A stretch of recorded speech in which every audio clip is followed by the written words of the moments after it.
ನಮಸ್ಕಾರ ಸಾಮ್ ಟಿವಿ ವೀಕ್ಷಕರಿಗೆಲ್ಲ ಇಂದಿನ ಸುದ್ದಿ ಸಂಚಿಕೆಗೆ ಸ್ವಾಗತ ಸುಸ್ವಾಗತ. ನಾನು ಅಪೂರ್ವ. ಯಾರು ಕೇಂದ್ರ ಸಂದರ್ಭ ಇದೆ ಎಲ್ಲ ನಾಯಕರು ಯಾರು ಅನ್ನೋದು ಗೊತ್ತಿಲ್ಲ. 2019ರಿಂದ ನಮ್ಮ ರಾಜ್ಯಾಧ್ಯಕ್ಷರು ಅಧಿಕಾರವನ್ನು ವಹಿಸಿಕೊಂಡ ನಂತರ ಪ್ರತಿಯೊಂದು ತಾಲೂಕಾ ಮಟ್ಟದಲ್ಲಿ, ಹೋಬಳಿ ಮಟ್ಟದಲ್ಲಿ, ಗ್ರಾಮ ಮಟ್ಟದಲ್ಲಿ ಸರ್ಕಾರಿ ನೌಕರರಿಗೆ ಮಾಜಿ ಸರ್ಕಾರಿ ನೌಕರ ಇದೆ ಅನ್ನೋದು ಮಾಹಿತಿಯನ್ನು ಕೊಟ್ಟಂತ ಎಲ್ಲ ನಮ್ಮ ಈ ರಾಜ್ಯಾಧ್ಯಕ್ಷರಿಗೆ ನಮ್ಮೆಲ್ಲರ ಪರವಾಗಿ ಧನ್ಯವಾದಗಳನ್ನು ಅರ್ಪಿಸ್ತಾ ಇದ್ದೀನಿ. ಅದೇ ಪ್ರಕಾರ ಚಿಕ್ಕೋಡಿಯ ನೌಕರರ ಸಂಘದ ಕಟ್ಟಡವು ತುಂಬಾ ಹಳೆಯ ಕಾನೂನಿನ ಅಪರಾಧಗಳಾಗಿ ನೂತನವಾದ ಹೊಸ ಕಟ್ಟಡ ಸಂಘವನ್ನು ಕಟ್ಟಲಿಕ್ಕೆ ಸ್ಮರಿಸಿರುವ ಮಹೋನ್ನತ ಆಕಾಂಕ್ಷೆ ಹೊಂದಿರುವ ಸಂಘದ ಒಂದು ಲೋಕೋಪಯೋಗಿ ಸಚಿವರು ಚಿಕ್ಕೋಡಿಯ ಶಾಸಕರು ಶ್ರೀ ಗಣೇಶಣ್ಣ ಹುಟ್ಟಿದರು.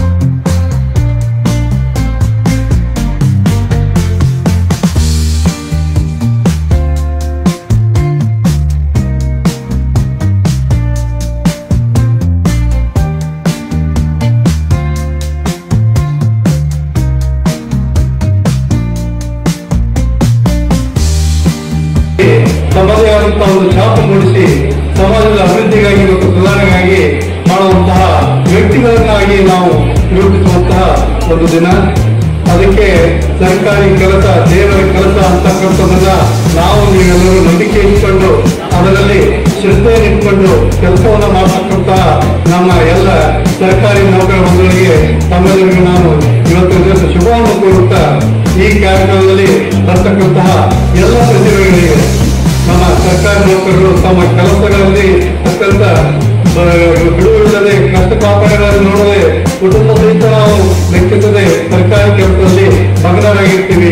ಅಂತರಲ್ಲಿ ಕೂಡ ಅಲ್ಲಿ ಸರ್ಕಾರಿ ನೌಕರ ತನ್ನ ಪತ್ನಿ ತನ್ನ ಮಕ್ಕಳನ್ನ ಒಂದು ಒಳ್ಳೆಯ ಪ್ರತಿಭೆಯನ್ನಾಗಿ ಮಾಡತಕ್ಕಂಥ ಕೆಲಸವನ್ನ ಮಾಡ್ತಾರೆ. ಅದಕ್ಕೆ ಹೇಳ್ತಾರೆ, ಯಾವುದೇ ವ್ಯಕ್ತಿ ಮುಂದೆ ಬರಬೇಕಾದ್ರೆ ಒಬ್ಬ ಹೆಣ್ಣು ಮಗಳು ಹಿಂದಿರ್ತ ಅಂತ ಹೇಳ್ತಾರಲ್ಲ, ಆ ಕಾರಣಕ್ಕಾಗಿ ನಮ್ಮ ಸರ್ಕಾರಿ ನೌಕರಲ್ಲಿ ಬರ್ತಕ್ಕಂತಹ ಒಂದು ಪ್ರತಿಭೆಯನ್ನ ಹುಟ್ಟಿಸಬೇಕಾದ್ರೆ ಒಬ್ಬರು ಹೆಣ್ಣು ಮಕ್ಕಳು ಇರಬೇಕು, ಅವರೇ ನಮ್ಮ ಪತ್ನಿ ಅಂತಕ್ಕಂಥದ್ದನ್ನು ಸಹಿತ ನಾನಿಲ್ಲಿ ಹೇಳ್ತಾ ಇದ್ದೀನಿ. ಅದು ಈಗ 2022 ಈ ಕಾರ್ಯಕ್ರಮ ಆಯೋಜಿಸಿ ಅವ್ರಿಗೆ ಸ್ಫೂರ್ತಿ ತುಂಬುವ ಕೆಲಸ ಮಾಡ್ತಾ ಇದ್ದೇವೆ. ಬಹಳ ಶ್ಲಾಘನೀಯ. ಮತ್ತೆ ಈ ನೌಕರರ ಸಂಘದ ಅಧ್ಯಕ್ಷರಾದ ಕುಮಾರ್ ಅವರಿಗೆ ನಾನು ತುಂಬಾ ಧನ್ಯವಾದ ಹೇಳಕ್ಕೆ ಇಷ್ಟಪಡ್ತೀನಿ. ಮತ್ತು ಅವ್ರ ಜೊತೆ ಅವ್ರು ಕೈ ಜೋಡಿಸಿದ ಎಲ್ಲಾ ಪದಾಧಿಕಾರಿಗಳು ಇದು ಒಂದು ಭವ್ಯವಾದ ಕಾರ್ಯಕ್ರಮವನ್ನು ಆಯೋಜಿಸಿ ಈ ಕಾರ್ಯಕ್ರಮ ಮಾಡ್ತಾ ಇದ್ದಾರೆ. ಬಹಳ ಸಂತೋಷ ವಿಷಯ. ಮತ್ತು ನಮ್ಮ ರಾಜ್ಯಾಧ್ಯಕ್ಷರು CS ಷಡಾಕ್ಷರಿಯವರು ಮೂರ್ತಿ ಚಿಕ್ಕದಾದರೂ ಕೀರ್ತಿ ದೊಡ್ಡದು. ನಮಗೆಲ್ಲ ಗೊತ್ತಿದೆ, ನಮಗೆ ಒಳ್ಳೆಯ ವೇತನ ಆಯೋಗ ಜಾರಿ ಬರಲು ಅವರ ಪಾತ್ರ ಬಹಳ ಮಹತ್ವದ್ದು. ಅವರಿಗೆ ನಾನು ತಮ್ಮೆಲ್ಲರ ಪರವಾಗಿ ಧನ್ಯವಾದ ಹೇಳಕ್ಕೆ ಇಷ್ಟಪಡ್ತೇನೆ. ನಾನು ಕಳೆದ 4 ವರ್ಷದಿಂದ ಬೆಂಗಳೂರಲ್ಲಿದ್ದೆ. ಅವರು ಈಗ ಪ್ರಯತ್ನ ಮಾಡ್ತಿದ್ದಾರೆ. ಪ್ರತಿಯೊಂದು ನಾನು ಕಣ್ಣಾರೆ ಕಂಡಿದ್ದೇನೆ. ಅವರು ಎಲ್ಲ ಸರ್ಕಾರಿ ನೌಕರರಿಗೆ ಒಟ್ಟುಗೂಡಿಸಿ ಒಂದು ಸರ್ಕಾರದ ಮೇಲೆ ಒತ್ತಡ ಏರಿ ಈ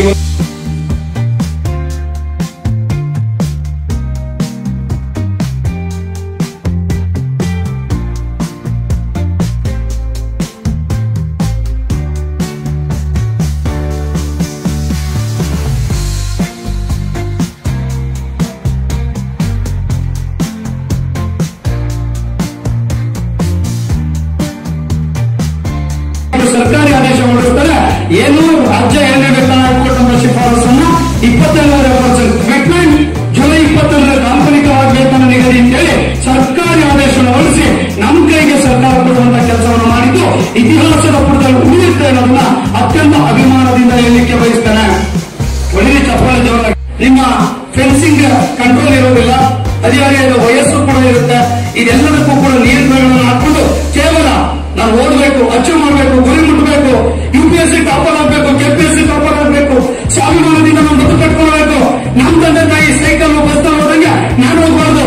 ನಾನು ಕೂಡ ಸ್ವಾಭಿಮಾನದಿಂದ ಕಾರ್ಗಳಲ್ಲಿ ಸ್ವಂತ ಮನೆ ಕಟ್ಕೊಂಡು ನಮ್ಮ ತಾಯಿಗಳನ್ನ ತಂದೆಯನ್ನ ನೆಮ್ಮದಿಯಾಗಿ ನೋಡ್ಕೊಳ್ತೇನೆ ಅನ್ನುವಂತ ಒಂದು ವಿಶ್ವಾಸ ಗುರಿಯನ್ನು ತಾವಿಟ್ಕೊಂಡ್ರೆ ಖಂಡಿತ ಯಶಸ್ಸನ್ನು ನೀವು ಕಾಣ್ತೀರಾ. ಈಗೇನು ಯಶಸ್ಸುಗಳು ನೀವು ಹಿಂಬಾಲಿಸ್ಕೊಂಡು ಬಂದಿದೆ, ಮುಂದಿನ ದಿನಗಳಲ್ಲೂ ಕೂಡ ನಿಮ್ಮ ಯಶಸ್ಸುಗಳು ಹಿಂಬಾಲಿಸ್ಕೊಂಡು ಬಂದು ಸಮಾಜದಲ್ಲಿ ಸತ್ಪ್ರಜೆಗಳಾಗಿ ಬದುಕಲಿಕ್ಕೆ ಸಾಧ್ಯ ಆಗ್ತದೆ. ಆ ವಿಚಾರದಲ್ಲಿ ಇನ್ನಷ್ಟು ಕೂಡ ಪ್ರಯತ್ನಗಳು ನಿಮ್ದಾಗಿ ಸಮಾಧಾನ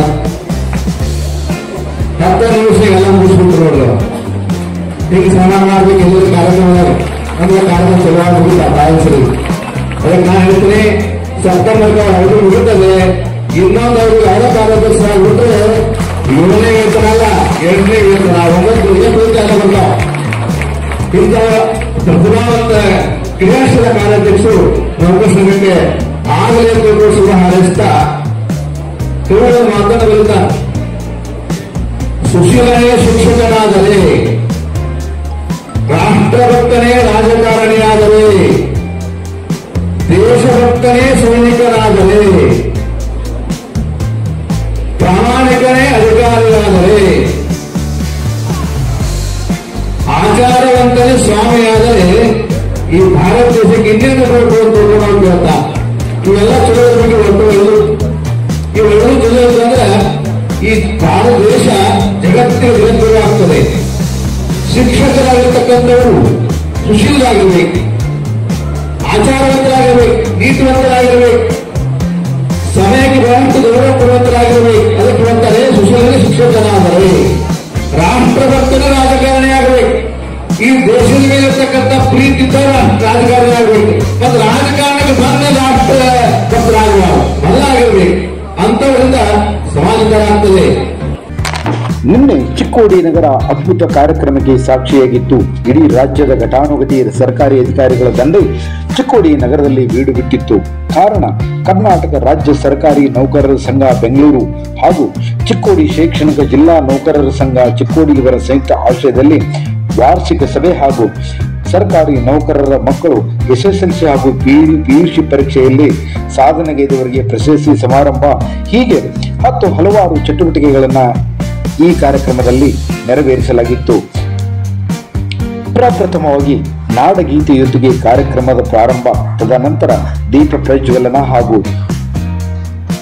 ಆಗಮಿಸಿದ ಅತಿಥಿಗಳಿಗೆ ಸನ್ಮಾನ ಹಾಗೂ ಚಿಕ್ಕೋಡಿ ಜಿಲ್ಲೆಯ ಜಿಲ್ಲಾಧ್ಯಕ್ಷರಾದ ಡಿ.ಎ. ಕುಂಬಾರ್ ಅವರ ಸ್ವಾಗತ ಕಾರ್ಯಕ್ರಮ, ಹೀಗೆ ಹಲವಾರು ಕಾರ್ಯಕ್ರಮಗಳನ್ನ ಈ ಸಮಾರಂಭದಲ್ಲಿ ನೆರವೇರಿಸಲಾಯಿತು. ಅದರ ಸಂಪೂರ್ಣ ಡೀಟೇಲ್ಸ್ ಇಲ್ಲಿದೆ ನೋಡಿ. ಸರ್ಕಾರಿ ನೌಕರರ ಒಗ್ಗಟ್ಟು ಮತ್ತು ಸಂಘಟನಾತ್ಮಕ ಪ್ರಯತ್ನದ ಫಲವಾಗಿ 7ನೇ ವೇತನ ಆಯೋಗವನ್ನು ಪಡೆಯುವಲ್ಲಿ ಯಶಸ್ವಿಯಾಗಿದ್ದೇವೆ. ಮುಂದಿನ ದಿನಗಳಲ್ಲಿ ಹಳೆ ಪಿಂಚಣಿ ಯೋಜನೆ ಜಾರಿಗೊಳಿಸಲು ಹೋರಾಟ ಮಾಡಲಾಗುವುದೆಂದು ರಾಜ್ಯ ಸರ್ಕಾರಿ ನೌಕರರ ಸಂಘದ ರಾಜ್ಯಾಧ್ಯಕ್ಷ ಸಿ.ಎಸ್. ಷಡಾಕ್ಷರಿ ಹೇಳಿದ್ದಾರೆ. ಚಿಕ್ಕೋಡಿ ಪಟ್ಟಣದ ಪದ್ಮಮಂಗಲ ಭವನದಲ್ಲಿ ಕರ್ನಾಟಕ ರಾಜ್ಯ ಸರ್ಕಾರಿ ನೌಕರರ ಸಂಘ ಚಿಕ್ಕೋಡಿ ಶೈಕ್ಷಣಿಕ ಜಿಲ್ಲಾ ಘಟಕದ ವತಿಯಿಂದ ಹಮ್ಮಿಕೊಂಡಿದ್ದ ಎಸ್ಎಸ್ಎಲ್ಸಿ ಮತ್ತು ಪಿಯುಸಿ ವಿದ್ಯಾರ್ಥಿಗಳಿಗೆ ಪ್ರತಿಭಾ ಪುರಸ್ಕಾರ ಸಮಾರಂಭ ಉದ್ಘಾಟಿಸಿ ಮಾತನಾಡಿದ ಅವರು, 7ನೇ ವೇತನ ಆಯೋಗ ಸುಮ್ಮನೆ ಸಿಕ್ಕಿಲ್ಲ.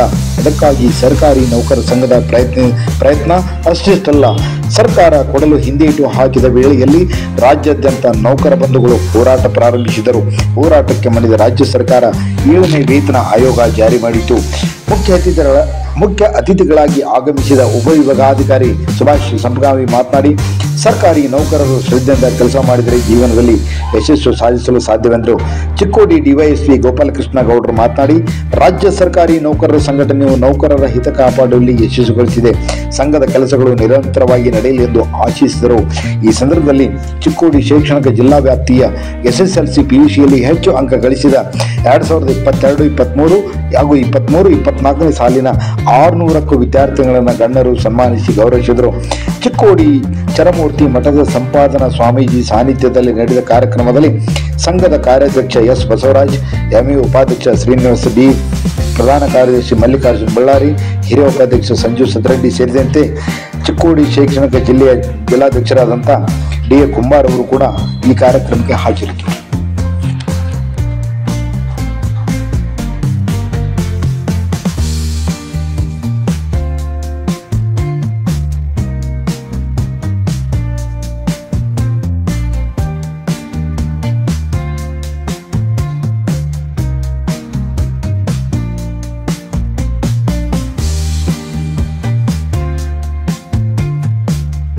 ನಾವು ತಾಲೂಕಾ ಶಾಖೆ ಅಧ್ಯಕ್ಷನಾಗಿ 16 ವರ್ಷ ದಿನದಿಂದ ಇಲ್ಲೇ ತನಕ ಎಲ್ಲ ವರ್ಗದ ಸಂಘಗಳ ಮುಖ್ಯಸ್ಥರ ಪದಾಧಿಕಾರಿಗಳ ಜೊತೆ ಸಮಾನತೆಯನ್ನು ಸಾಧಿಸಿ ನೌಕರ ಸ್ನೇಹ ಸಂಘವಾಗಿ ಕಾರ್ಯಪ್ರವೃತ್ತರಾಗಿ ಅದು ಯಶಸ್ವಿಗಳ ಘನತೆ ಭಾವನೆ ನಮ್ಮದು. ಸರ್ಕಾರಿ ನೌಕರ ಸಂಘದ ಬಹುಸಂಖ್ಯಾತ ನೌಕರಿಗೆ ಬಹುಸಂಖ್ಯಾತ ಜನತೆಗೆ ಪ್ರಸ್ತುತ ತಂಗುವ ಸನ್ನಿವೇಶದ ಕಾಲಘಟ್ಟದಲ್ಲಿ 2019ರಿಂದ ರಾಜ್ಯ ಸರ್ಕಾರಿ ನೌಕರ ಸಂಘದ ಅಧ್ಯಕ್ಷರಾಗಿ ಶಿವಕೃಷ್ಣ ಶ್ರೀನಿವಾಸ್ ಅವರು 2019ರಿಂದ ಇವತ್ತು ಇತ್ತೀಚೆಗೆ ರಾಜ್ಯದಲ್ಲಿ ಮೂಲೆ ಸುತ್ತ ನೌಕರ ಸಂಘವನ್ನು ಮನಮನಕ್ಕೆ ತಲುಪಿಸುವ ಮೂಲಕ ಇದು ಸರ್ಕಾರಿ ನೌಕರ ಸಂಘದ ಇಡೀ ರಾಜ್ಯವೇ ನಮ್ಮನ್ನು ನೋಡುವ ಹಾಗೆ ಶ್ರೇಷ್ಠರು ನಮ್ಮ ಹೆಮ್ಮೆಯ ರಾಜ್ಯಾಧ್ಯಕ್ಷರಿಗೆ ಸಲ್ಲುತ್ತದೆ, ಶ್ರೀ ಸದಸ್ಯರವರಿಗೆ ಸಲ್ಲುತ್ತದೆ. ಅವರ ಜಿಲ್ಲಾ ಮಹಾರಾಷ್ಟ್ರದಲ್ಲಿ ಪುಸ್ತಕೋತ್ಸವ ಕಾರ್ಯಕ್ರಮವನ್ನು ವಿನೂತನವಾಗಿ ಕಾರ್ಯಕ್ರಮ ಎಲ್ಲ ಜಿಲ್ಲಾ ಕೇಂದ್ರಗಳಲ್ಲಿ ಅದು 2019 ಮುಂಚೆ ನಮ್ಮ ಕರ್ನಾಟಕ ರಾಜ್ಯ ಸರ್ಕಾರಿ ನೌಕರ ಮಕ್ಕಳಿಗೆ ಈ ಪುಸ್ತಕೋತ್ಸವ ಕಾರ್ಯಕ್ರಮ ಆರಂಭಿಸಿದ ಕಳೆದ 10-15 ವರ್ಷದಿಂದ ನಾವು ತಂದಾಗಿತ್ತು. ರಾಜ್ಯಾಧ್ಯಕ್ಷರು ಅವರು ರಾಜ್ಯ ಸರ್ಕಾರಿ ನೌಕರ ಸಂಘ ಹೆಂಗಿದೆ, ಯಾರು ಕೇಂದ್ರ ಸಂದರ್ಭ ಇದೆಯಾ, ಎಲ್ಲ ನಾಯಕರು ಯಾರು ಅನ್ನೋದು ಗೊತ್ತಿಲ್ಲ. 2019ರಿಂದ ನಮ್ಮ ರಾಜ್ಯಾಧ್ಯಕ್ಷರು ಅಧಿಕಾರವನ್ನು ವಹಿಸಿಕೊಂಡ ನಂತರ ಪ್ರತಿಯೊಂದು ತಾಲೂಕಾ ಮಟ್ಟದಲ್ಲಿ, ಹೋಬಳಿ ಮಟ್ಟದಲ್ಲಿ, ಗ್ರಾಮ ಮಟ್ಟದಲ್ಲಿ ಸರ್ಕಾರಿ ನೌಕರಿಗೆ ರಾಜ್ಯ ಸರ್ಕಾರಿ ನೌಕರ ಇದೆ ಅನ್ನೋದು ಮಾಹಿತಿಯನ್ನು ಕೊಟ್ಟದಂತ ಎಲ್ಲ ನಮ್ಮ ಈ ರಾಜ್ಯಾಧ್ಯಕ್ಷರಿಗೆ ನಮ್ಮೆಲ್ಲರ ಪರವಾಗಿ ಧನ್ಯವಾದಗಳನ್ನು ಅರ್ಪಿಸ್ತಾ ಇದ್ದೇನೆ. ಅದೇ ಪ್ರಕಾರ ಚಿಕ್ಕೋಡಿಯ ನೌಕರರ ಸಂಘದ ಕಟ್ಟಡವು ತುಂಬಾ ಹಳೆಯ ಕಾಲದಿಂದ ಕಟ್ಟಡ, ಅದರ ಬದಲಾಗಿ ನೂತನವಾದ ಹೊಸ ಕಟ್ಟಡ ಸಂಘವನ್ನು ಕಟ್ಟಲಿಕ್ಕೆ ಸ್ಮರಿಸುವ ಮಹೋನ್ನತ ಆಕಾಂಕ್ಷೆ ಹೊಂದಿರುವ ಸಂಘದ ಉಪಕೃತಿ ಸಚಿವರು ಚಿಕ್ಕೋಡಿಯ ಶಾಸಕರು ಶ್ರೀ ಗಣೇಶಣ್ಣ ಹುಕ್ಕೇರವರು ಹಾಗೂ ವಿಧಾನ ಪರಿಷತ್ ಸದಸ್ಯರು ಪ್ರಕಾಶಣ್ಣ ಹುಕ್ಕೇರವರು, ಎಲ್ಲ ಜನಪ್ರತಿಯ ಮಾನ್ಯ ಪ್ರಕಾಶಕರು ಎಲ್ಲರೂ ಸೌಭಾಗ್ಯದಿಂದ ಹಾಗೂ ನಮ್ಮ ಹಿಂದಿನ ನಮ್ಮ ಈಶ್ವರ ಇಂಜಿನಿಯರ್ ಆದಂತಹ ಪಾಟೀಲ್ ಸರ್, ವೆಂಕಟವರು, ಭರತ್ ಸರ್ ಎಲ್ಲರ ಒಂದು ಸಹಕಾರದಿಂದ ಮೊದಲವಾಗಿ ಕಂತಿನ 1 ಕೋಟಿ ರೂಪಾಯಿ ಮಂಜೂರು ಮಾಡಿ ಕಾರ್ಯಾಲಯ ಶಂಕುಸ್ಥಾಪನೆಯನ್ನು ಸಾಧನೆ ನಿರ್ವಹಿಸಿದ್ದು ಚಿಕ್ಕೋಡಿ ಸರ್ಕಾರ ನೌಕರರ ಇತಿಹಾಸದ ಸುವರ್ಣನೆ ಅಕ್ಷರದಲ್ಲಿ ಬರೆದಿರುವ ಸಂತೋಷದ ಸಂಗತಿ. ಇದಕ್ಕಾಗಿ ಪ್ರತ್ಯಕ್ಷವಾಗಿ ನಿಮ್ಮ ಮಾತುಗಳು ನಮ್ಮ ಕೆಳಗಿಲ್ಲ. ಅದಕ್ಕಾಗಿ ನಾನು ಮೊದಲು ಮಾತಾಡ್ತಿರುವ ಆಮೇಲೆ ಮಾತಾಡಿದ್ರು ನೋಡಿ. 7ನೇ ವೇತನವನ್ನು ಜಾರಿಗೊಳಿಸುವರಿ ನಿಮ್ಮ ರಾಜ್ಯಾಧ್ಯಕ್ಷರು ನಿಮ್ಮ ಅವಧಿ ಎಷ್ಟು ತಿಂಗಳು ನನ್ನ ಅವಧಿ ಸೆಪ್ಟೆಂಬರ್ 30 ಅಂತ ಹೇಳಿ ನಾನು ಹೇಳ್ತೀನಿ. ಈ ನೌಕರ ಸಂಘದ ಕಾರ್ಯಾಧ್ಯಕ್ಷರು ಕ್ರಿಯಾಶೀಲರಾಗಬೇಕು. ಇದು ಒಂದು ಕಾರ್ಯಕ್ರಮಕ್ಕೆ ಸಮಾರಂಭ ಎಲ್ಲರಿಗೂ ಇವೆಲ್ಲ ಕೂಡ ಕ್ಲಾಸ್ ಮಾಡೋದು ಸಮಾರಂಭ 10 ನಿಮಿಷ ಎಲ್ಲ ಮುಗಿಸ್ಬಿಟ್ಟು ಈಗ ಸಮಾನ ಮಾಡಬೇಕು. ಎಲ್ಲ ಕಾರ್ಯಕ್ರಮ ಅಂದ್ರೆ ಕಾರ್ಯಕ್ರಮ ಶುರುವಾಗುವುದಿಲ್ಲ ರಾಯಚೂರಿ. ಅದಕ್ಕೆ ನಾನು ಹೇಳ್ತೀನಿ, ಸೆಪ್ಟೆಂಬರ್ ಅವಧಿ ಮುಗಿತದೆ. ಇನ್ನೊಂದು ಅವ್ರಿಗೆ ಯಾವುದೋ ಕಾರ್ಯದರ್ಶಿ ಆಗ್ಬಿಟ್ಟು 7ನೇ ವೇತನ ಅಲ್ಲ 8ನೇ ವೇತನ 9 ವೇತನ ಬಂದಾವ. ಇಂಥ ಪ್ರತಿಭಾವಂತ ಕ್ರಿಯಾಶೀಲ ಕಾರ್ಯಾಧ್ಯಕ್ಷರು ನೌಕರ ಸಂಘಕ್ಕೆ ಆಗಲೇ ಶುಭ ಹಾರೈಸ್ತಾ ಕೇವಲ ಮಾತಾಡಲಿಲ್ಲ. ಸುಶೀಲನೇ ಶಿಕ್ಷಕನಾದರೆ, ರಾಷ್ಟ್ರಭಕ್ತನೇ ರಾಜಕಾರಣಿಯಾದರೆ, ದೇಶಭಕ್ತನೇ ಸೈನಿಕರಾದರೆ, ಪ್ರಾಮಾಣಿಕನೇ ಅಧಿಕಾರಿಯಾದರೆ, ಆಚಾರವಂತನೇ ಸ್ವಾಮಿಯಾದರೆ ಈ ಭಾರತ ದೇಶಕ್ಕೆ ಇನ್ನೇನು ಅಂತ ಇವೆಲ್ಲ ಚಲೋ ಒಟ್ಟು ಇವೆಲ್ಲವೂ ಚಲೋ ಅಂತಂದ್ರೆ ಈ ಭಾರತ ದೇಶ ಜಗತ್ತಿನ ವಿರುದ್ಧವಾಗ್ತದೆ. ಶಿಕ್ಷಕರಾಗಿರ್ತಕ್ಕಂಥವರು ಸುಶೀಲರಾಗಿರ್ಬೇಕು, ಆಚಾರವಂತರಾಗಿರ್ಬೇಕು, ನೀತಿವಂತರಾಗಿರ್ಬೇಕು, ಸಮಯಕ್ಕೆ ಬಹಳಷ್ಟು ಗೌರವ ಕೊಡುವಂತರಾಗಿರ್ಬೇಕು. ಅದಕ್ಕೆ ಬರ್ತಾರೆ ಸುಶೀಲ ಶಿಕ್ಷಕನಾದರೆ, ರಾಷ್ಟ್ರಭಕ್ತನ ರಾಜಕಾರಣಿ ಆಗಬೇಕು. ಈ ದೇಶದ ಮೇಲೆ ಇರ್ತಕ್ಕಂಥ ಪ್ರೀತಿ ರಾಜಕಾರಣಿ ಆಗಬೇಕು. ಮತ್ತು ರಾಜಕಾರಣಕ್ಕೆ ಬಂದ ರಾಷ್ಟ್ರ ಭಕ್ತರಾಗಬಾರ್ದು, ಅಲ್ಲ ಆಗಿರ್ಬೇಕು. ಅಂತವರಿಂದ ಸಮಾಜಗಳಾಗ್ತದೆ. ದೇಶಭಕ್ತನೇ ಸೈನಿಕರಾಗಬೇಕು. ನೌಕರ ಸೈನಿಕರಾಗಲ್ಲ, ಈ ದೇಶವನ್ನ ಸೇವೆ ಮಾಡಬೇಕು. ಇದು ನನ್ನ ದೇಶ, ದೇಶಕ್ಕಾಗಿ ನಾವು ಪ್ರಾಣ ಕೊಡ್ತೀನಿ ಅನ್ನೋದೇ ಸೈನಿಕರಾಗಬೇಕು. ಆಮೇಲೆ ಹೇಳ್ತಾರೆ, ಪ್ರಾಮಾಣಿಕನೇ ಅಧಿಕಾರಿಯಾದರೆ, ಅಧಿಕಾರ ಸಿಗ್ತದೆ, ಅವಕಾಶ ಸಿಕ್ಕಾಗ ಸದುಪಯೋಗಬೇಕು. ಅಂತಹ ಅವಕಾಶವನ್ನು ಸರಿಯಾಗಿ ಬಳಸ್ಕೊಳ್ತಕ್ಕಂತಹ ಗುಣ ನಮ್ಮಲ್ಲಿರ್ಬೇಕು. ಮುಂದೆ ಹೇಳ್ತಾರೆ, ಸ್ವಾಮಿ ಆಗ್ಬೇಕಂತವರು ಕೂಡ ಆಚಾರವಂತರಿಗೆ ಸ್ವಾಮಿ ಆಗಬೇಕು ಅಂದಾಗ ಸಮಾಜ ಆಗ್ತದೆ. ಆ ನಿಟ್ಟಿನೊಳಗೆ ಇವತ್ತು ನೌಕರರು ಬಹಳಷ್ಟು ಕೆಲಸಗಳನ್ನು ಮಾಡುವ ಮೂಲಕವಾಗಿ ತಮ್ಮ ಮಕ್ಕಳನ್ನು ಕೂಡ ಆದರ್ಶವಾಗಿ ಪ್ರಾಮಾಣಿಕವಾಗಿ ಅವರು ಪ್ರತಿಪಾದನೆ ಮಾಡತಕ್ಕಂಥ ಬಹಳ ಸಂತೋಷ. ಈಗ ನಮ್ಮ ಜಿಲ್ಲಾಧ್ಯಕ್ಷರು 600 ವಿದ್ಯಾರ್ಥಿಗಳು ನಮ್ಮ ಶಿಕ್ಷಣ ಜಿಲ್ಲೆ ಮತ್ತು ಖಾನಾಪುರ ಬಂದಿದ್ದಾರೆ. ಮಕ್ಕಳಿಗೆ ಆಸ್ತಿಯನ್ನಾಗಿ ಮಾಡಬಹುದಾದ ಮಕ್ಕಳಿಗೆ ಆಸ್ತಿ ಮಾಡೋ ಬಾಂಧವ್ಯ ಕಾಲಕ್ಕೆ ನಮ್ಮ ಮಗ ನಾಳೆ ಕಂಡುಕೊಡಬಾರ್ದು, ನಮ್ಮ ಮಗ ತ್ರಾಸ ಆಗಬಾರ್ದು, ನಮ್ಮ ಮಗ ತ್ರಾಸ ಆಗಬಾರ್ದು ಅಂತಾರೆ.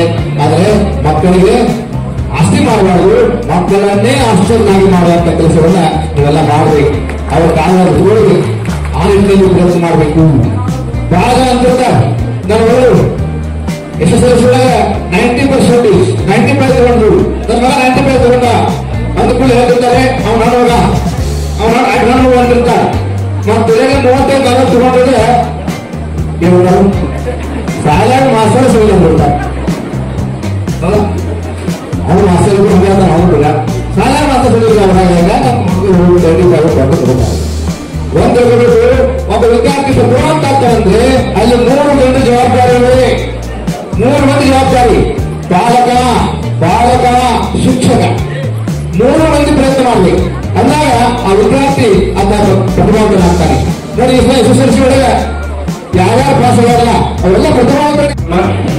ಸರ್ಕಾರಿ ನೌಕರಿ ಅಲ್ಲದೆ ತಮ್ಮ ಮಕ್ಕಳನ್ನು ಸಹಿತ ಒಂದು ಒಳ್ಳೆಯ ಪ್ರತಿಭೆಯನ್ನಾಗಿ ಮಾಡಿ ಸಮಾಜದಲ್ಲಿ ತಮ್ಮದೇ ಆದಂತಹ ಒಂದು ಛಾಪು ಮೂಡಿಸಿ ಸಮಾಜದ ಅಭಿವೃದ್ಧಿಗಾಗಿ ಮತ್ತು ಸುಧಾರಣೆಗಾಗಿ ಮಾಡುವಂತಹ ವ್ಯಕ್ತಿಗಳನ್ನಾಗಿ ನಾವು ರೂಪಿಸುವಂತಹ ಒಂದು ದಿನ. ಅದಕ್ಕೆ ಸರ್ಕಾರಿ ಕೆಲಸ ದೇವರ ಕೆಲಸ ಅಂತಕ್ಕಂಥದ್ದನ್ನ ನಾವು ನೀವೆಲ್ಲರೂ ನಂಬಿಕೆ ಇಟ್ಕೊಂಡು ಅದರಲ್ಲಿ ಶ್ರದ್ಧೆಯನ್ನಿಟ್ಕೊಂಡು ಕೆಲಸವನ್ನು ಮಾಡತಕ್ಕಂತಹ ನಮ್ಮ ಎಲ್ಲ ಸರ್ಕಾರಿ ನೌಕರ ಬಂಧುಗಳಿಗೆ ತಮ್ಮೆಲ್ಲರಿಗೂ ನಾನು ಇವತ್ತಿನ ದಿವಸ ಶುಭವನ್ನು ಕೋರುತ್ತಾ ಈ ಕಾರ್ಯಕ್ರಮದಲ್ಲಿ ಬರ್ತಕ್ಕಂತಹ ಎಲ್ಲ ಪ್ರತಿಭೆಗಳಿಗೆ ನಮ್ಮ ಸರ್ಕಾರಿ ನೌಕರರು ತಮ್ಮ ಕೆಲಸಗಳಲ್ಲಿ ಅತ್ಯಂತ ಬಿಡುವಿಲ್ಲದೆ ಕಷ್ಟ ಕಾರ್ಪಣ್ಯಗಳನ್ನು ನೋಡದೆ ಕುಟುಂಬ ಸಹಿತ ನಾವು ಲೆಕ್ಕಿಸದೆ ಸರ್ಕಾರಿ ಕೆಲಸದಲ್ಲಿ ಮಗ್ನರಾಗಿರ್ತೀವಿ.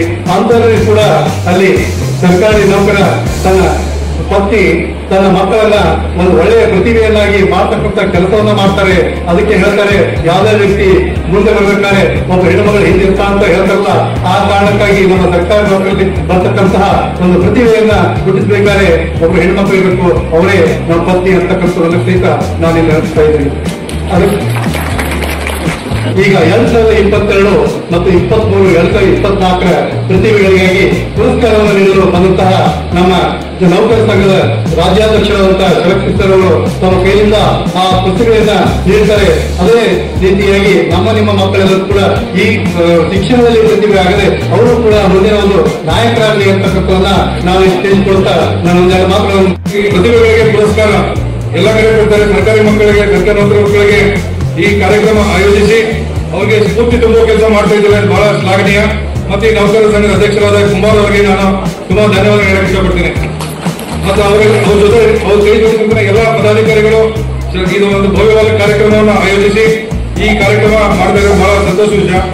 ಮತ್ತು ನಮ್ಮ ರಾಜ್ಯಾಧ್ಯಕ್ಷರು CS ಯಡಾಕ್ಷರಿಯವರು ಮೂರ್ತಿ ಚಿಕ್ಕದಾದರೂ ಕೀರ್ತಿ ದೊಡ್ಡದು.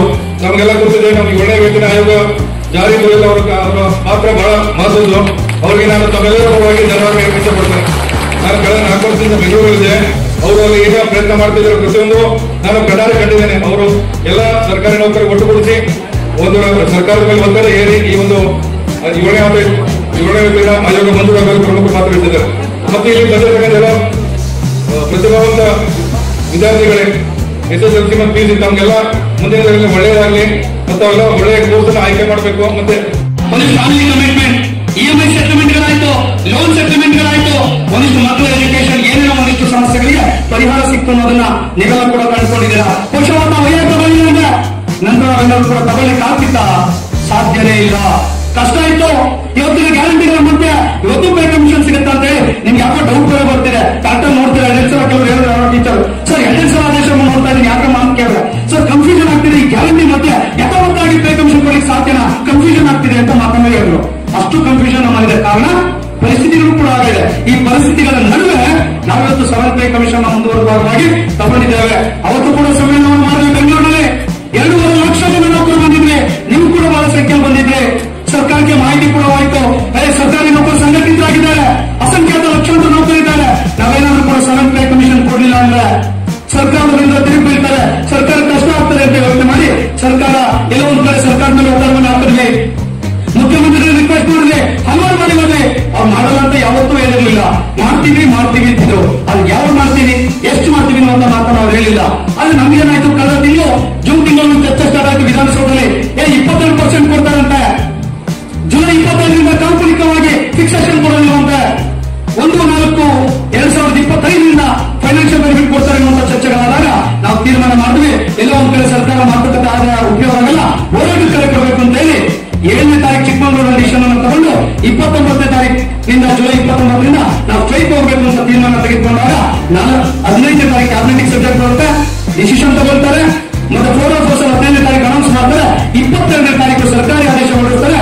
ಏನು ರಾಜ್ಯ 7ನೇ ವೇತನ ಕೊಟ್ಟಂತ ಶಿಫಾರಸನ್ನು 22% ಜುಲೈ 22ರ ಕಾಲ್ಪನಿಕವಾಗಿ ವೇತನ ನಿಗದಿ ಅಂತೇಳಿ ಸರ್ಕಾರಿ ಆದೇಶವನ್ನು ಹೊರಡಿಸಿ ನಮ್ಮ ಕೈಗೆ ಸರ್ಕಾರ ಕೊಡುವಂತ ಕೆಲಸವನ್ನು ಮಾಡಿದ್ದು ಇತಿಹಾಸದ ಪುಟದಲ್ಲಿ ಉಳಿಯುತ್ತೆ ಅನ್ನೋದನ್ನ ಅತ್ಯಂತ ಅಭಿಮಾನದಿಂದ ಹೇಳಲಿಕ್ಕೆ ಬಯಸ್ತಾನೆ. ಒಳ್ಳೆಯ ಚಪ್ಪಾಳೆ ಜೋರ. ನಿಮ್ಮ ಫೆನ್ಸಿಂಗ್ ಕಂಟ್ರೋಲ್ ಇರೋದಿಲ್ಲ, ಅಧಿಕಾರಿಗಳ ವಯಸ್ಸು ಕೂಡ ಇರುತ್ತೆ. ಇದೆಲ್ಲದಕ್ಕೂ ಕೂಡ ನಿಯಂತ್ರಣಗಳನ್ನು ಹಾಕೊಂಡು ಕೇವಲ ನಾವು ಓದಬೇಕು, ಅಚೀವ್ ಮಾಡಬೇಕು, ಗುರಿ ಮುಟ್ಟಬೇಕು, UPSC